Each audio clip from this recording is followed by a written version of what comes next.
Bonjour à tous et bienvenue à cette première session de cytologie vétérinaire en ligne présentée par VetSite. Pour ce premier cas, j'ai choisi un liquide d'épanchement pleural chez une petite chatte d'âge moyen. Elle est présentée pour dyspnée, amaigrissement, anorexie et effacement des zones pulmonaires. On observe sur le cytospin une population leucocytaire mixte, mais comme vous le voyez, très nettement dominée par les petites cellules rondes à fort rapport nucléocytoplasmique. On va se rapprocher pour mieux voir. Une mesure au réfractomètre a été réalisée, la densité est de 1017, soit la limite entre un transsudat et un transsudat modifié, et un examen d'un étalement direct a montré que la cellularité était globalement faible, donc plutôt un transsudat.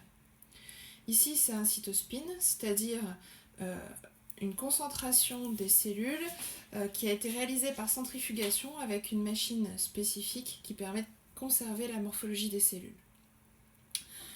Donc ici, on reconnaît très bien les différents types cellulaires. Vous avez au milieu, en bas, un neutrophile, donc un segmenté. Vous avez toutes les petites billes bien rondes avec un noyau rond un petit peu indenté qui sont des lymphocytes. Et puis vous avez les plus grosses cellules avec un cytoplasme qui est plus mousseux et grisâtre, ce sont les macrophages.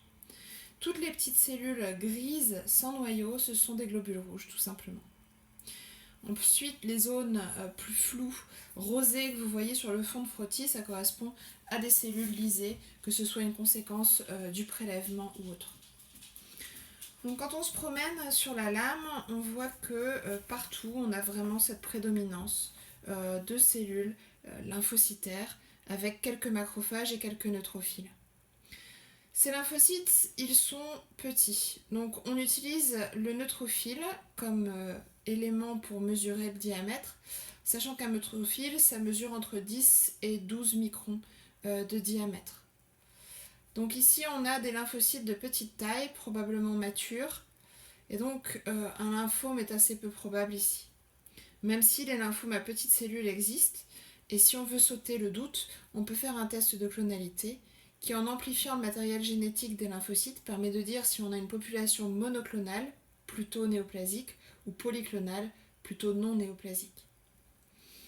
Sur une population de petits lymphocytes, comme c'est le cas ici, le plus probable, chez un chat, pour un épanchement pleural, c'est soit un chylothorax, soit une insuffisance cardiaque. Les insuffisances cardiaques chez le chat causent des effusions à dominante lymphoïde pleurale et pas abdominale. Ici, au niveau macroscopique, les cellules, le liquide d'épanchement était translucide et pas lactescent. Et donc, on pense plutôt à une insuffisance cardiaque, prioritairement à un chylothorax. Donc ici, je suis passée à l'objectif x100 et vous voyez la morphologie des cellules. Je reviens un tout petit peu en arrière parce qu'il y a un autre type cellulaire qu'il est intéressant de noter. Ce sont les cellules mésothéliales réactionnelles. Donc les cellules mésothéliales, ce sont les cellules qui vont recouvrir la plèvre, le péricarde et le péritoine. Et lorsqu'on a un épanchement chronique, elles ont tendance à se séparer les unes des autres. De loin, vous apercevez peut-être une mitose.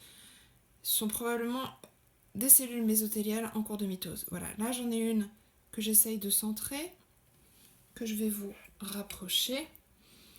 Et donc, ces cellules mésothéliales, quand elles sont réactionnelles, elles peuvent devenir vraiment atypiques, avec parfois des binucléations, des multinucléations, anisocytose, anisokaryose. Ici, elles ont encore l'air assez jolies. C'est pas toujours le cas. Et alors, le moyen de les reconnaître, pour pas se faire surprendre et prendre pour une tumeur ce qui n'en est pas, c'est leur côté festonné. Vous voyez, là, je la mets en plein centre. Je vais encore pouvoir me rapprocher un peu.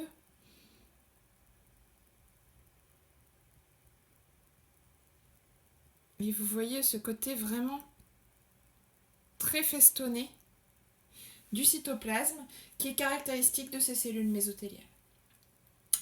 Donc voilà, ici pour le cas de notre petite chatte, effusion pleurale, à dominante lymphoïde, non néoplasique et avec un liquide d'épanchement translucide, on va s'orienter vers une insuffisance cardiaque et proposer une échocardiographie.